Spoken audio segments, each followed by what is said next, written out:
بات کو اسی پہ محدود رکھوں اس لیے کہ اب دوسرے موجودین بھی آنے والے ہیں. تو سمویدھان کی جہاں تک بات ہے، آپ یہ اندازہ لگائیے کہ 5000 سال سے ہندوستان میں ایک قوم کو دبایا جا رہا تھا.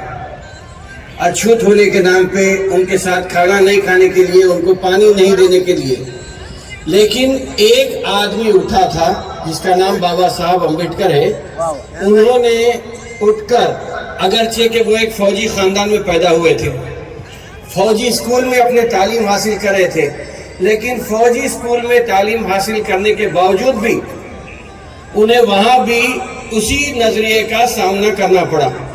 بعد میں انہوں نے ہندوستان بمبئی آئے، بمبئی میں تعلیم حاصل کرنے کے بعد لندن گئے، لندن سے امریکہ گئے. پھر جب واپس آئے تو انہوں نے یہ بیڑا اٹھایا کہ میری جو قوم ہے اس کی ترقی کے لیے، ان کے جو حقوق ہیں اس کو حاصل کرنے کے لیے میں لڑوں گا. اور وہ اپنی جہاد کا سلسلہ شروع کیے تھے. بعد میں یقیناً انہوں نے جس طرح کانسٹیٹیوشن بنایا ہے، میں یہ مانتا ہوں کہ جس طرح انسانوں کے لیے ایک مقدس کتاب ہوتی ہے، ویسے ہی ملک کو چلانے کے لیے بھی ایک کتاب ہوتی ہے جسے دستور کہا جاتا ہے. اور یہ کانسٹیٹیوشن کو آج برباد کرنے کی ایک سازش ہو رہی ہے. 75 سال سے دلتوں پہ جو ظلم ہو رہا تھا، یا 5000 سال سے جو دلتوں پہ ظلم ہو رہا تھا، 75 سال سے وہ اسی ظلم کا ایک حصہ مسلمانوں کے ساتھ ہو رہا ہے. ہر اعتبار سے ہمیں کہیں نہ کہیں پیچھے ڈھکیلنے کی ایک کوشش ہو رہی ہے. سیکنڈ سٹیزن بنانے کی بات ہو رہی ہے، یا یہ بات بھی ہوتی ہے کہ مسلمان ملک کے غدار ہیں.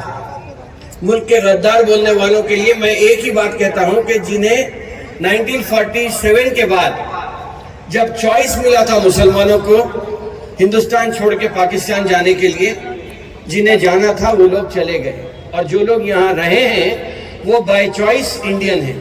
انہوں نے یہ مانا کہ یہ ہمارا ملک ہے، ہم اس ملک کے حصے دار ہیں، اور ہم مرے بھی تو اسی ملک کی مٹی میں دفن ہونے والے ہیں. تو یہ نظریہ ہمارے مسلمانوں کا ہے.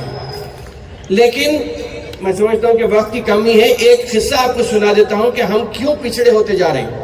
خاص طور پہ مسلمانوں کی بات، ہم اپنے حقوق کے لیے ہر وقت دیر سے آگے بڑھتے ہیں. اپنے حقوق کو پوچھنے کے لیے ہم 2 بار سوچ کے تیسری بار آگے بڑھتے ہیں. اسی لیے ہمارے ساتھ ہر قسم سے ایک امتیاز بڑھتا جا رہا ہے. آج قلی قطب شاہ اسٹیڈیم میں آیا میں، مجھے یاد ہے کہ 2003-4 میں جب پولیس ریکروٹمنٹ ہو رہا تھا تو اسی گراؤنڈ میں جب پولیس کے ویکنسیز آئے تھے تو یہاں پہ ہم لوگ ٹریننگ سیشن لے رہے تھے.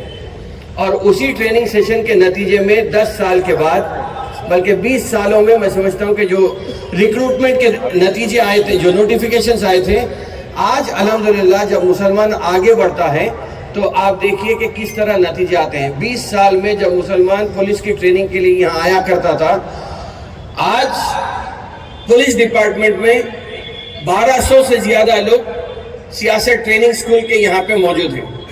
تو آپ کو اپنے حقوق کے لیے کچھ محنت کرنا پڑتا ہے.